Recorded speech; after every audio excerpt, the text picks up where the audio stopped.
Simplifying radicals can be really complicated. So let's try to simplify the simplification. Let's get into it. Hi, I'm Sarah. I've been a STEM science and math teacher for over 20 years, and I'm here to make science and math engaging and fun and not so scary for everyone involved. Are you looking to avoid the summer slump? If you're feeling a little nervous about going into high school Algebra 1, you just need a little refresher. Are you a parent who's looking to be able to help your student with Algebra 1 next year? Come join my summer boot camp. We're going to be reviewing some pre-algebra topics that you're going to see again. We're going to be previewing some Algebra 1 topics that you will definitely be seeing. It's just going to be 1 hour a week, really small class sizes, being able to individualize. Sign up for the boot camp today. What you want to do is when you're simplifying these radicals, you want to look for the perfect squares. So looking for factors of this number that are perfect squares. So 27 is 9 times 3, right? Now 9 is a perfect square. So I can take the square root of 9, but I can't take the square root of 3 without going into decimals, right? But I can look at the square root of 9 is 3. And then the square root of 3 is just the square root of 3. So that's how you would simplify this with that radical symbol and those numbers, right? Those values. So you would be looking for the perfect square, and then that's the way that they can get out from under the radical symbol, is if you can take the square.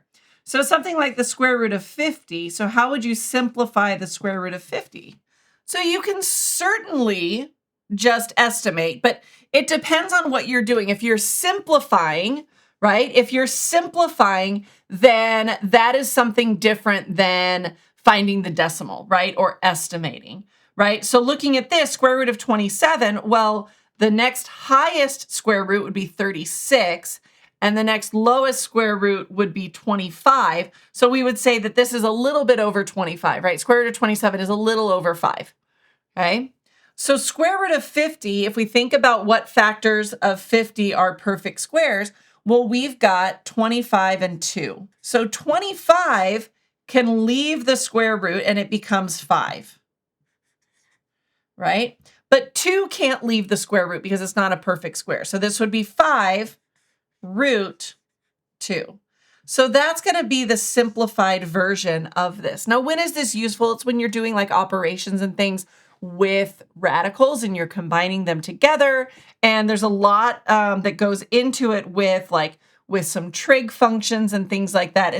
It's easier to work with it in this format than it is to work with it as a decimal, because these decimals are long and ugly and you really don't want to round very frequently, right? I always tell my students, like, rounding is the last thing that you do, right? If you can leave it as like square root, 3 root 3 or 5 root 2, if you can leave it like that until the very end, it's going to give you a much more accurate number. Because if you think about, right, a much more accurate solution, if you think about it, like if you round and round and round and round, every time you round, you get a little bit further away from the actual answer, right? So if you don't round until the very, very end, you're going to be as close as you can be to the real answer, right? To the accurate, precise answer.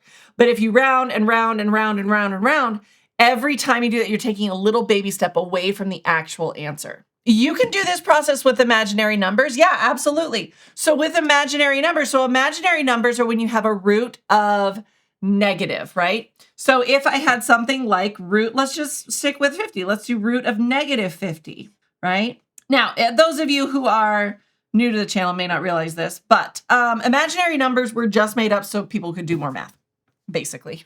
Mathematicians didn't like that if you had a root of a negative number, you couldn't do any more math. So they said, you know what? We're just going to kind of like make up this little variable I, or this little code I, that said it's a -1. So square root of -1 is I. So when we look at this, we have -1 times 25 times 2. So the square root of -1 is I. Square root of 25 is going to be 5. And then we have square root of 2. So what this becomes is square root of -1 again is I. Square root of 25 is 5. I'm going to leave that up here. And then the square root of 2 stays as square root of 2. So square root of -50 is 5i root 2. So all that I does is it just takes out that square root of -1. And then you treat everything else exactly the same, right? Oh, so the -1 is just because you're kind of factoring this out. You're sort of like -50, we're just factoring this out, which means we're rewriting it as multiplication. Okay, so -1 times 25 times 2 is just because this was a -50. So here we did this with +50, right? Root +50. Here we did it with root -50. So the only difference is that we've got this I in there for that imaginary number, which again, I is just shorthand sort of for root -1. That's mathed up.